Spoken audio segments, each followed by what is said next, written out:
Queridos irmãos, queridas irmãs, hoje nós queremos aqui comentar a respeito desta homilia que Monsenhor Viganò pronunciou no Domingo de Ramos, há uma semana atrás, a respeito da vacância da Sé Apostólica.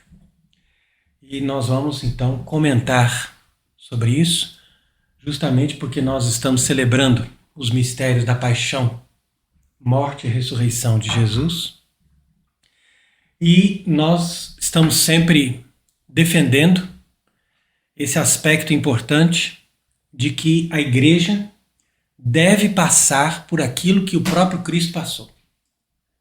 Então, quer dizer que existe uma sintonia entre o próprio Cristo, que é a cabeça da igreja, e o corpo, que é o corpo místico de Cristo. Portanto, a vida da igreja tem uma sintonia com a vida de Cristo. Então, por isso é que nós exortamos as pessoas, porque muitas vezes as pessoas têm a impressão de que basta você participar dos ritos, basta você participar de orações, de meditações, ou que você tenha uma vida espiritual individualista, concentrada na sua própria perfeição. E muitas vezes as pessoas se esquecem dessa dimensão de combate, dessa dimensão de luta, que está ligada à própria dimensão desse combate espiritual que existe entre a igreja e o corpo místico do diabo, que nós podemos chamar também dessa grande instituição da Babilônia, ou podemos também identificar no Apocalipse capítulo 12 o dragão vermelho. Então esse dragão vermelho que fez guerra contra a mulher era a mesma serpente do paraíso. Então quer dizer que a serpente que no início convenceu os nossos primeiros pais a viver uma vida independente daquilo que Deus estava pedindo, dizendo, olha, vós sereis como deuses, esta mesma serpente, com estas mesmas ideias, fez guerra contra o verdadeiro Israel do Antigo Testamento e produziu esse corpo místico do diabo que fez oposição ao corpo místico da igreja desde que Cristo se manifestou. Porque Cristo foi enviado pelo Pai, ao se manifestar ao mundo, o verdadeiro Israel o reconheceu, o adorou e fez questão de estar com ele. Então daí nasceu a Igreja Católica. Enquanto que o falso Israel, ou seja, esse corpo místico do diabo, que já se formou desde a época de Cristo, foi ganhando força, foi desenvolvendo o seu projeto e aumentando cada vez mais, de tal forma que hoje, quando nós chegamos no final dos tempos, nós vemos ali bem claro, como está no Apocalipse capítulo 12, este grande dragão vermelho com tantas cabeças, com tantos chifres, tudo isso é sinal de poder. Quer dizer que é um poder mundial que faz oposição a Deus e faz oposição à igreja. E, portanto, existe uma paixão. Não é só uma perseguição aos cristãos, mas existe uma paixão que é justamente esse sofrimento, essa morte da igreja, que se identifica com a morte de Cristo. Então nós estamos vivendo um momento histórico porque nós estamos justamente nessa situação quando a igreja está sepultada, aguardando a sua ressurreição.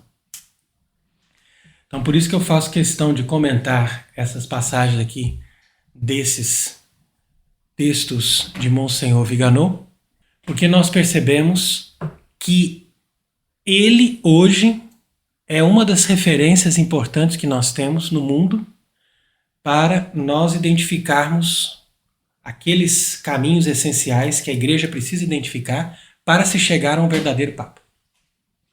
Eu não estou dizendo que Monsenhor Viganò será um verdadeiro Papa, eu mesmo não acredito nisso, porque ele também já tem uma certa idade, mas eu estou dizendo que a base para nós termos essa instituição do papado restaurada vem necessariamente dessa conversão de Monsenhor Viganò. Isso aí é algo importantíssimo e por isso nós fazemos questão aqui de citar esta homilia do Domingo de Ramos, quando ele diz que a entrada triunfal de Nosso Senhor em Jerusalém, que repete o cerimonial litúrgico real da coroação de Davi, cumpre a profecia de Zacarias e antecipa o retorno glorioso do Juiz Supremo, é no Monte das Oliveiras, de fato, que o Senhor se revelará no dia do juízo. E aí ele continua dizendo que os mantos estendidos pelo povo, à medida que o rei messiânico passava, e em particular ao longo dos degraus do templo, também aludem à ascensão ao trono e realizam perfeitamente as palavras do salmista. Bendito que vem em nome do Senhor, nós os bendizemos da casa do Senhor. É o Senhor Deus que nos ilumina, comemora o dia solene até os cantos do altar. Então podemos falar também dos córneos do altar, os chifres, porque em cada um dos 4 cantos do altar havia chifres. E esses chifres estavam colocados ali para receber o sangue do animal oferecido em sacrifício, e eles derramavam ali nesse chifre e corria para dentro do altar. Então por que se comemora esse dia solene até os córneos, ou seja, até esses 4 cantos do altar? Isso aqui é interessante a gente entender por quê. Porque como diz aqui o Salmo 117, que é o Salmo pascal por excelência, nós fazemos uma caminhada para nós chegarmos até a plenitude. E a plenitude, dentro dessa lógica simbólica da construção do templo, é chegar ao teu lugar mais sagrado. O lugar mais sagrado é justamente esse lugar onde estão ali esses chifres que vão receber o sangue do sacrifício. Então, essa maneira como o Salmo apresenta essa entrada triunfal do rei, para que ele seja aclamado e para que depois nós cheguemos até esse lugar do altar, é justamente para nos mostrar que o objetivo do Messias é a sacralização do mundo. Ou seja, que toda a sociedade se torne uma sociedade sacral. E que todas as coisas sejam conduzidas à sua perfeição e cheguem à sua plenitude segundo o desígnio que Deus deu para cada coisa. Então esse era o objetivo da sociedade cristã, e é por isso que nós aclamamos Cristo como Rei. Então aqui vem a conveniência de nós falarmos desta celebração específica aqui do Domingo de Ramos em sintonia com o Domingo de Páscoa. Por quê? Porque o Domingo de Ramos, para nós, deve ser também o momento em que Cristo recebe a homenagem, que é uma homenagem profética que vai ser estabelecida de forma definitiva quando Cristo reinar em toda a sociedade. Então isso vai acontecer depois da restauração da igreja. É aquilo que Nosso Senhor falou para Santa Margarida Maria, quando ele diz: apesar dos meus inimigos, eu vou reinar. Quer dizer que ele já tinha previsto nessas aparições do Sagrado Coração de Jesus, ele já tinha previsto que nós teríamos o triunfo de todas essas revoluções, de todos esses poderes do mal, porque isso era previsto também para se realizar aquilo que se realizou na própria paixão de Cristo, quando ele diz: destruí esse templo e em 3 dias eu reedificarei. Então, essa profecia de Oséias, Cristo cumpriu na ressurreição. Então, da mesma forma, essa profecia vai se cumprir na restauração da igreja. É como se nós tivéssemos esse paralelo. Por isso que diz lá, nessa profecia de Oséias, o Senhor em 2 dias nos destruiu, e no 3º dia ele vai nos reedificar. Então o 3º dia é o quê? O 3º dia é a restauração da igreja. Essa restauração da igreja vai acontecer no 3º dia, porque nós estamos entrando nesse 3º milênio. E esse 3º milênio tem esse começo, que é a tribulação, a grande tribulação, mas ele vai desembocar necessariamente na restauração da igreja depois dos 3 dias de trevas. Entretanto, o que nós não podemos saber ao certo é se esse final dos 3 dias de trevas corresponde à volta de Cristo na glória, com a instalação do reino, ou se o reino precede a volta de Cristo na glória. E por que a gente não consegue saber ao certo? Porque a doutrina católica não definiu isso. E nós vemos que muitos catecismos, a maioria, vão nos dar a interpretação básica, segundo Santo Agostinho, que a volta de Cristo na glória já é o início do juízo final.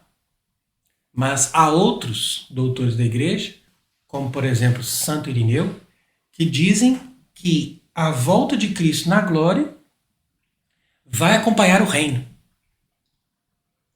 E esse reino que nós estamos falando não é segundo a lógica do milenarismo. Milenarismo é uma leitura errada da lógica do reino, não tanto por causa da interpretação literal de dizer que haverá 1000 anos, e isso a gente pode interpretar, a Bíblia sempre pode interpretar literalmente, que não há nenhum problema, mas o milenarismo é errado e condenado pela igreja quando diz que a partir daquele tempo não haverá necessidade de ter uma autoridade na igreja.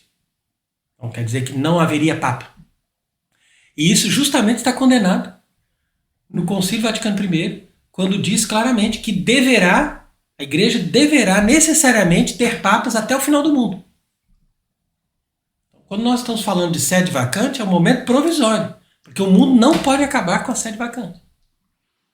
Essas aqui são questões importantes que a gente discute aqui dentro desse plano da doutrina para mostrar para as pessoas qual que é o desenrolar da coisa. Agora, se a volta de Cristo precede o reino, ou seja, 3 dias de trevas com a volta de Cristo e depois começa o reino, seria uma possibilidade. E a outra possibilidade, 3 dias de trevas, renovação de todas as coisas, com o reino. E esse reino, não necessariamente 1000 anos, mas pode ser também, ele vai ser a consumação daquilo que Cristo recebeu e veio fazer no mundo, e que foi profeticamente realizado nessa aclamação que nosso Senhor recebeu na sua entrada em Jerusalém no domingo de Ramos. Então quer dizer que tudo isso está em perfeita sintonia com a Bíblia e com as profecias. Então Monsenhor Viganò continua dizendo que tudo na economia da salvação se resume em Cristo Rei, alfa e ômega, princípio e fim, aqui, hoje e no futuro. Aqui uma frase realmente muito importante para nós concentrarmos a nossa atenção nessa lógica, porque essa espiritualidade intimista e protestante, que nós explicamos inclusive naquela conferência sobre Lutero, que já começou com a devócia moderna, que invadiu os ambientes da igreja e que faz parte da espiritualidade modernista.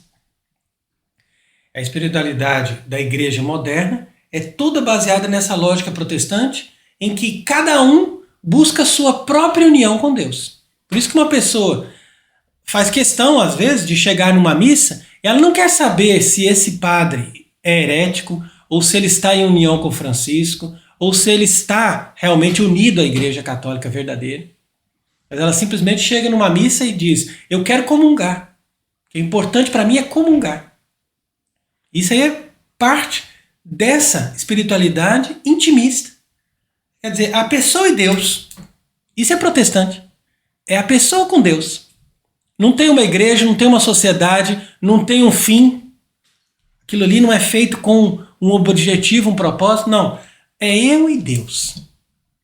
Então, por isso é que essas pessoas buscam sacramentos. E essa lógica dessa espiritualidade protestante não está somente nos ambientes modernistas, mas também, e talvez de uma forma ainda mais profunda, nos ambientes tradicionalistas.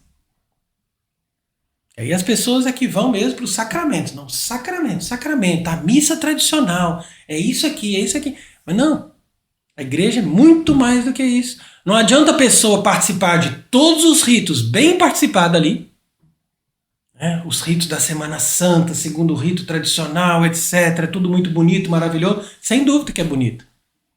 Mas se a pessoa não está no verdadeiro espírito de união com os sentimentos de Cristo e de união com a igreja, então ela estará participando daquelas missas como os judeus estavam participando dos ritos da Páscoa no dia que mataram Jesus.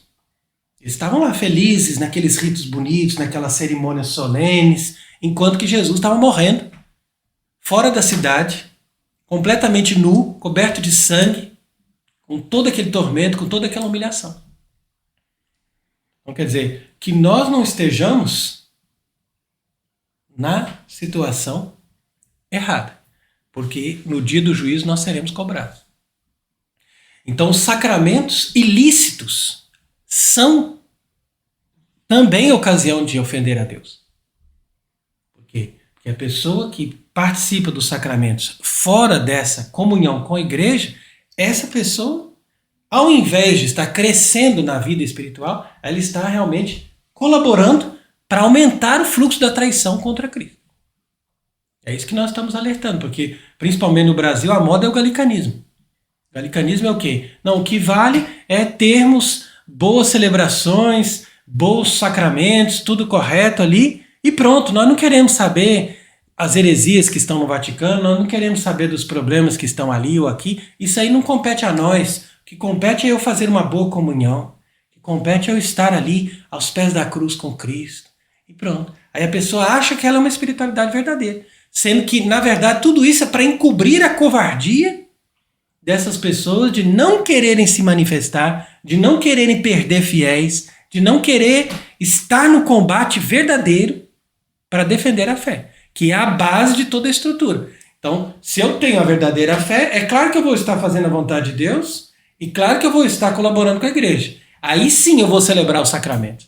Agora, se eu não tenho a verdadeira fé, o que adianta eu celebrar os sacramentos bem celebrado, né, mesmo que seja com a missa tradicional, ou o que adianta eu estar ali dizendo que eu estou rezando horas e horas aos pés da cruz, adorando o Santíssimo e coisas assim, se eu não estou em união com o verdadeiro Cristo e com o seu reino e com a sua verdadeira Igreja Católica.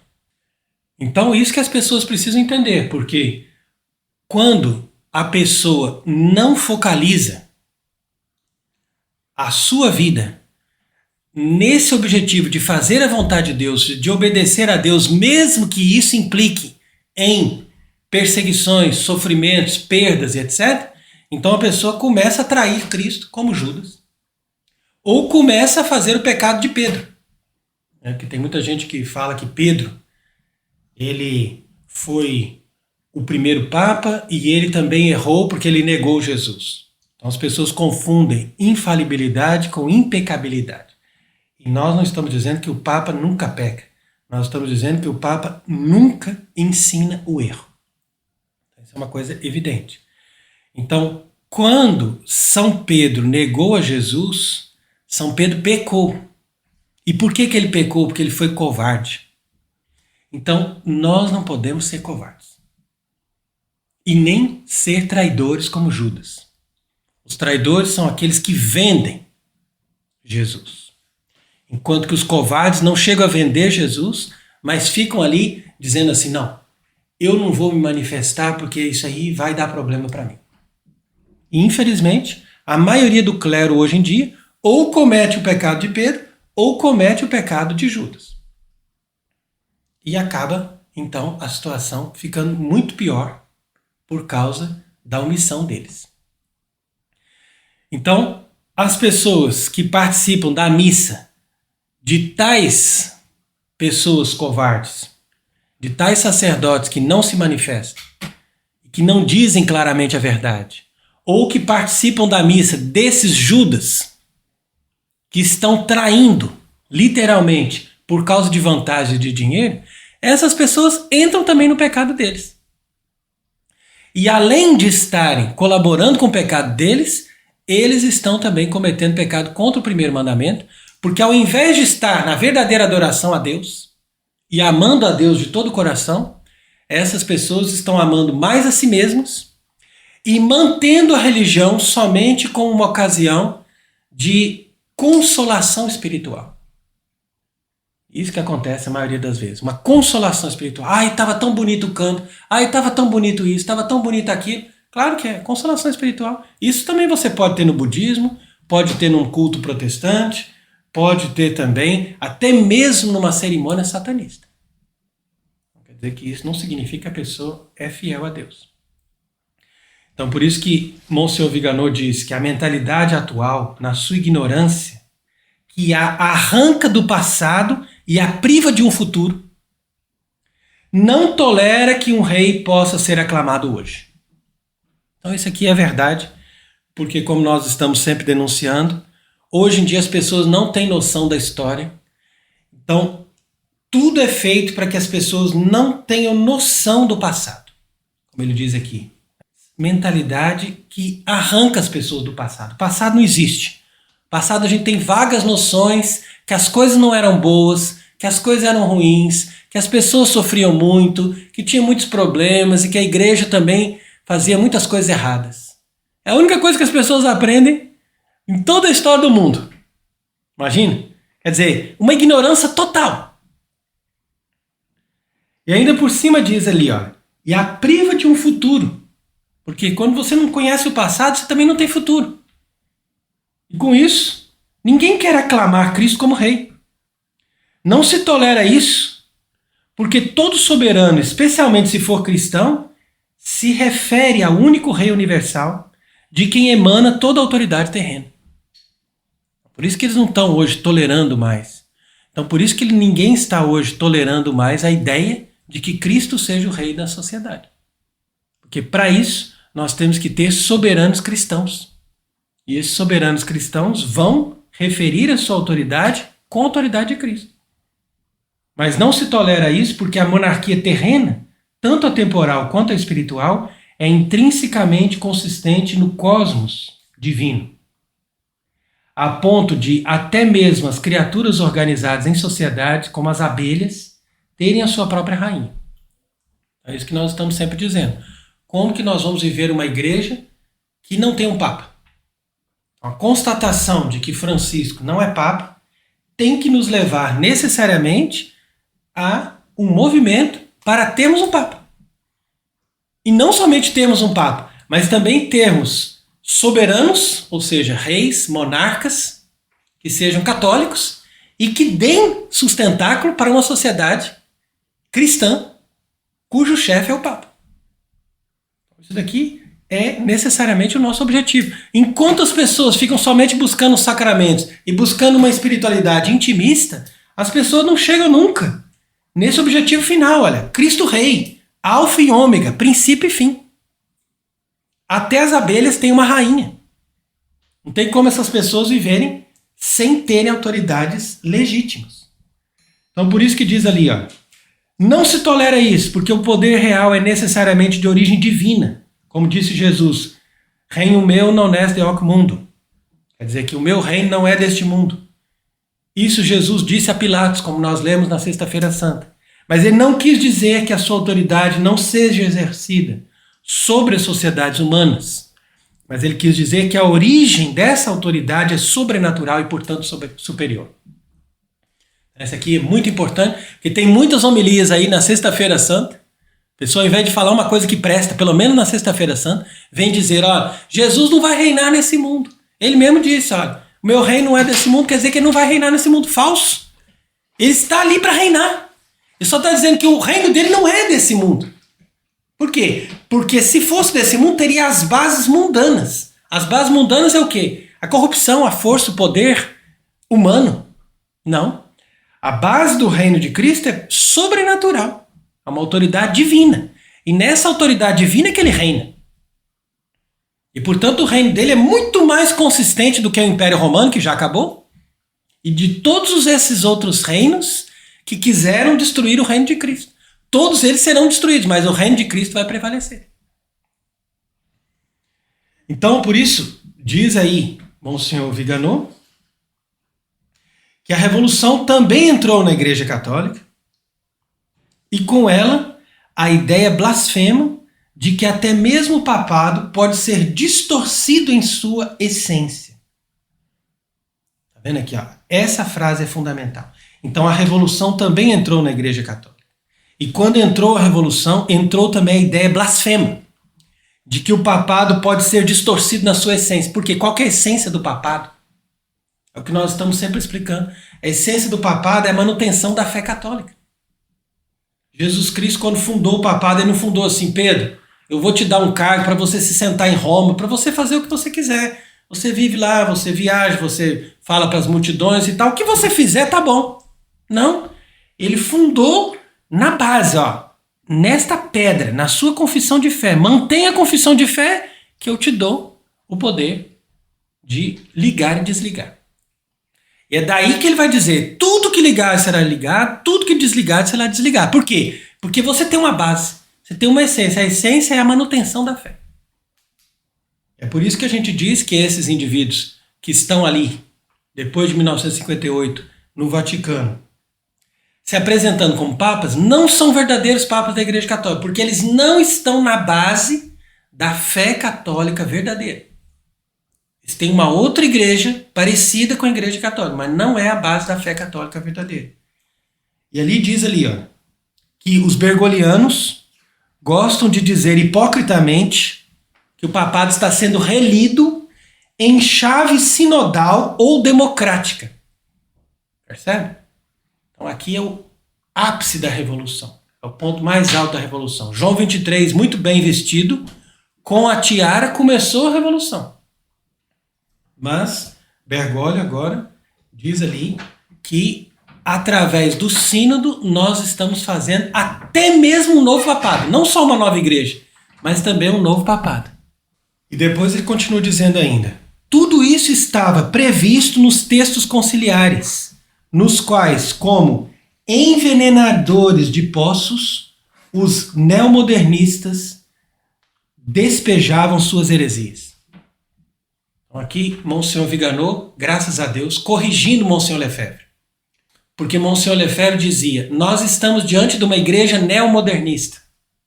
Isso é correto. Mas ao mesmo tempo ele não sabia dizer se a pessoa que estava ali comandando a igreja neomodernista era um papa verdadeiro ou não. Então, quer dizer, esse é o erro galicano que Monsenhor Lefebvre difundiu. E todas as pessoas que até hoje seguem Monsenhor Lefebvre são heréticos e seguem uma falsa igreja, paralela à igreja do Vaticano II. Porque se a igreja do Vaticano II é neomodernista, a igreja lefebrista, não importa em que escala, seja da fraternidade, seja dos sede vacantistas, não importa, é uma igreja galicana. No entanto, Monsenhor Viganò diz claramente que os textos do Concílio Vaticano II são como venenos que foram lançados ali dentro dos poços. Então você imagina os poços de água pura e você coloca veneno ali dentro para contaminar toda a água pura que era dada para as pessoas, da pura doutrina, com as heresias, dando tempo para fazê-las ressurgir no momento oportuno em sua devastadora destrutividade.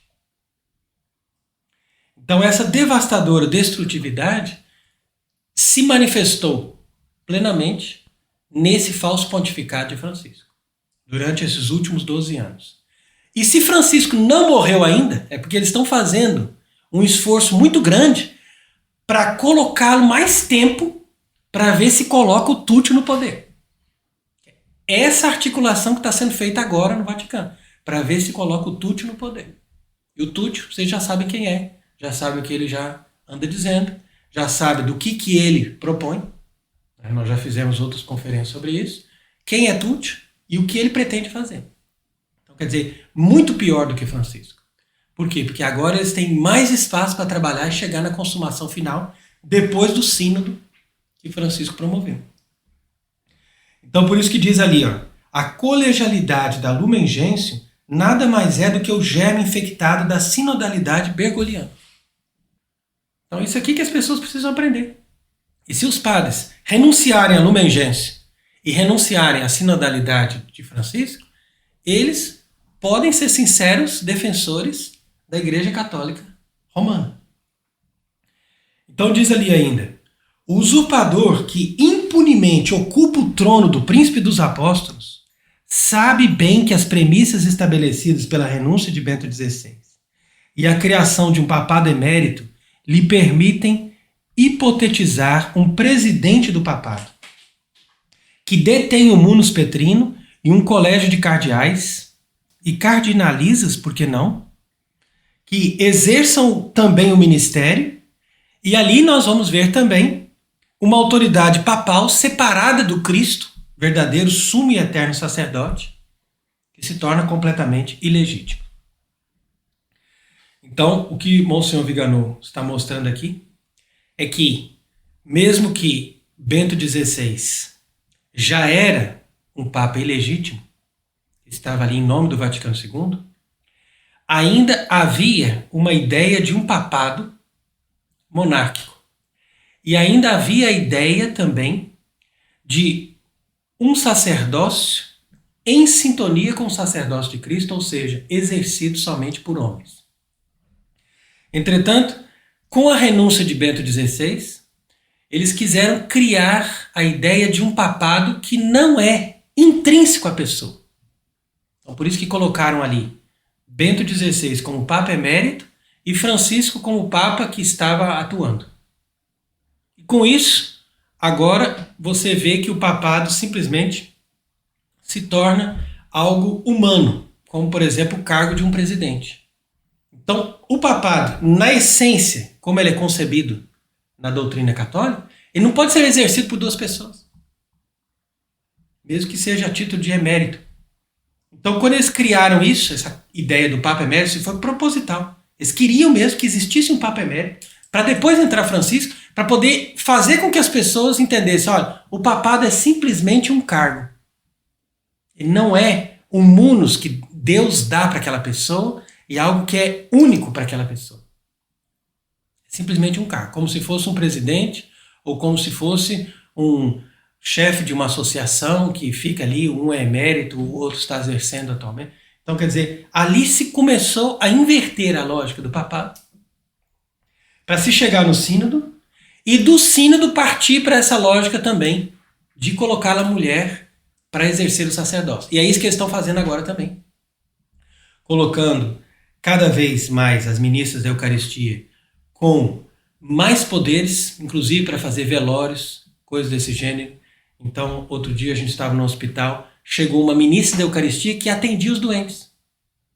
Quer dizer que a ministra da Eucaristia que visita os doentes atualmente, não é mais o padre.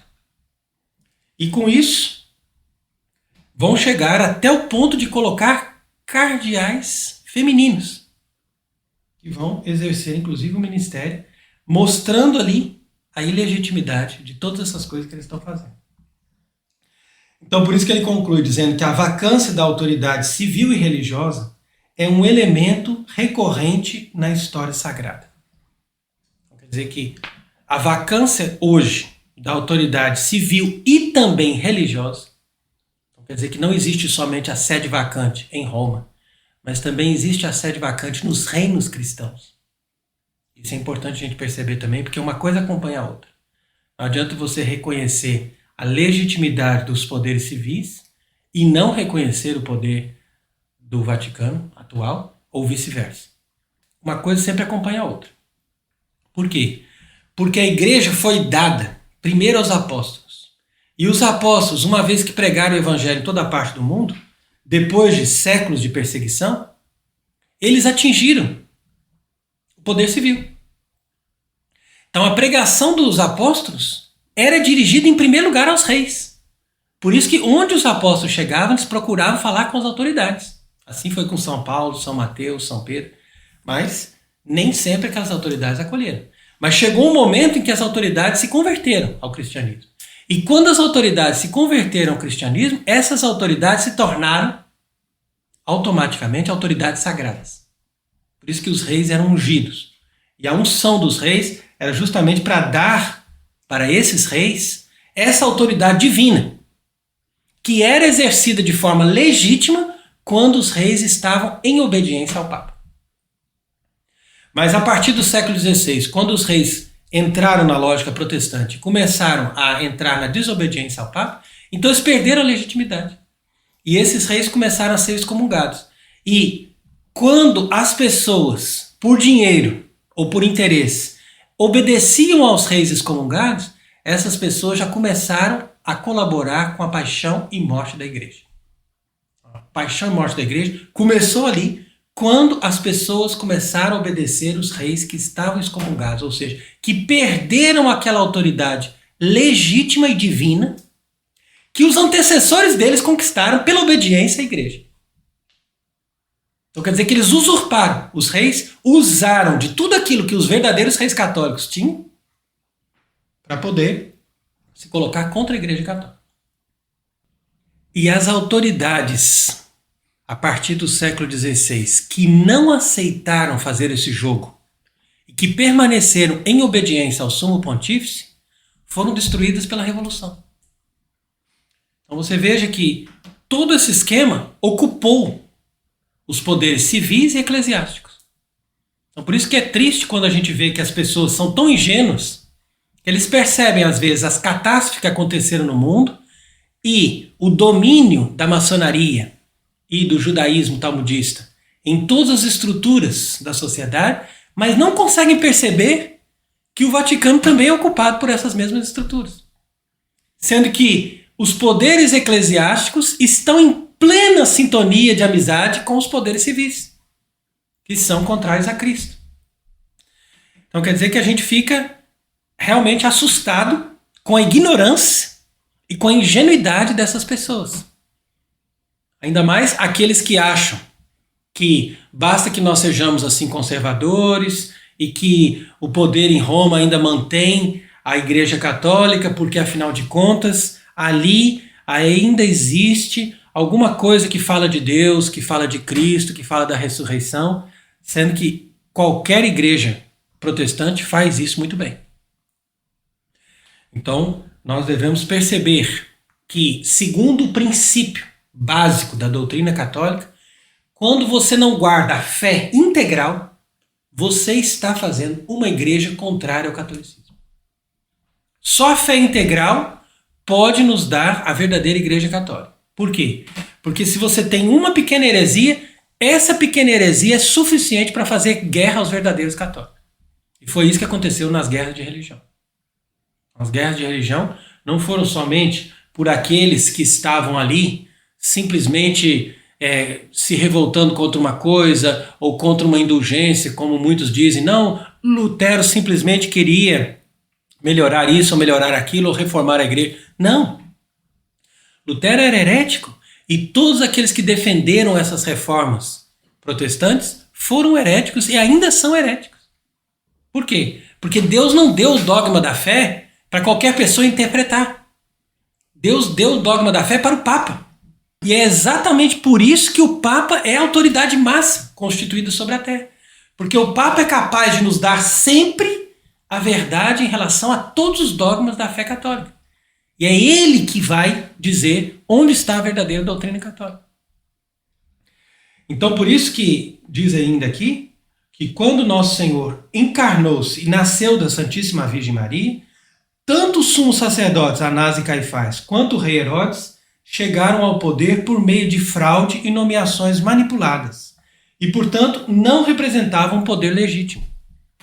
Isso aqui é importante também a gente perceber. Ao contrário do que muitas pessoas argumentam, se baseando inclusive no Evangelho de São João, eles dizem assim, olha, Caifás era o sumo sacerdote naquele ano, ele profetizou que Cristo devia morrer pelo povo. Então, ele profetizou porque ele estava ocupando um lugar ali que seria do sumo sacerdote. Mas ele não era, diante de Deus, um sumo sacerdote legítimo. Então quer dizer que o fato da pessoa profetizar não significa que ele é legítimo. A pessoa pode profetizar sendo, inclusive, contra Deus. Até mesmo a mula de Balaão profetizou. Então não significa que a pessoa é legítima. Não significa que a pessoa está ali exercendo um poder em prol das coisas de Deus. Porque se ele fosse legítimo, ele reconheceria o Messias, é simples. Porque Jesus disse claramente, ele perguntou, você é o Filho de Deus? Jesus disse, eu sou. Você está dizendo e eu sou. Ao invés dele dizer, nossa, então vamos adorá-lo. Isso é o que faz o legítimo. A autoridade legítima se volta para Deus, se inclina perante Deus. Enquanto que a autoridade falsa, como era o caso dele, rasga as vestes e diz, olha, esse homem está blasfemando, vamos colocar na morte. E é isso que fazem também essas autoridades hoje do Vaticano. Se você proclama a doutrina verdadeira, eles te colocam na morte. Por quê? Porque eles não são autoridades legítimas. E é por isso que eles mataram tantos sacerdotes e tantos bispos e continuam matando aqueles cristãos verdadeiros que proclamam a doutrina católica verdadeira. Então a perseguição hoje que o Vaticano faz contra os verdadeiros católicos é muito pior do que a perseguição massiva que está acontecendo, por exemplo, contra muitos cristãos na Síria, na China, outros países do mundo. Por quê? Porque ali eles matam o corpo. Enquanto em outros lugares eles tentam matar a própria fé. Então diz ali ainda, Monsenhor Viganò, que quando Jesus Cristo retornar para tomar posse do que é seu, por direito divino, por linhagem e por conquista. Então, veja que bonito. Por linhagem, porque ele é rei, segundo a linhagem de Davi. Ele é Deus, como filho de Deus Pai, e, portanto, toda a criação pertence a ele. E, ao mesmo tempo, por conquista, porque ele conquistou todos nós através do seu sangue derramado na cruz. Ele conquistou com a sua morte, com o seu esforço. Então, tudo pertence a ele. Então, quando ele diz que quando nosso Senhor Jesus Cristo retornar para tomar posse do que é seu, nós podemos interpretar de duas formas, como nós estávamos dizendo no início. Ou é a segunda vinda de Cristo, na qual ele mesmo, como diz aqui, vai restabelecer essa autoridade civil e religiosa. Então quer dizer que é possível, por mais que nós estejamos defendendo que nós devemos eleger um Papa antes que todas essas coisas aconteçam, é possível também que nós só tenhamos um Papa legítimo depois dos 3 dias de trevas e depois de todos esses acontecimentos. Então nós não estamos dizendo que não é possível acontecer isso. Mas de qualquer forma, Jesus Cristo vai retomar a posse daquilo que lhe pertence, seja através da sua vinda gloriosa, ou seja através de grandes acontecimentos que vão fazer com que essas autoridades civis e religiosas que vão ser restabelecidas na terra vão devolver a Jesus Cristo o que essas pessoas estão roubando. Porque a revolução até hoje só roubou da igreja. E o Vaticano também roubou da igreja católica e entregou tudo nas mãos de uma falsa igreja protestante, que é a igreja do Vaticano II. Então é preciso que nosso Senhor Jesus Cristo retome tudo aquilo que roubaram dele. E nessa lógica que nós vamos ver que, para aqueles que sabem ler os acontecimentos, como ele diz aqui, subspecie eternitatis, já está presente diante dos nossos olhos. Então quer dizer que toda essa realidade já está presente diante dos nossos olhos e nós veremos essas coisas acontecer, porque tudo isso está presente da mesma forma como Cristo ressuscitou dos mortos e os apóstolos viram Jesus ressuscitado e comprovaram essa ressurreição. Da mesma forma, nós também, que estamos vendo a paixão da igreja, vamos também ser testemunhas da sua ressurreição. Então que Deus nos ajude e que Deus nos fortaleça nesse grande combate pela fé e que nosso Senhor Jesus Cristo, que é nosso Rei bendito, ressuscitado dentre os mortos, nos dê a vitória contra todo o poder de Satanás.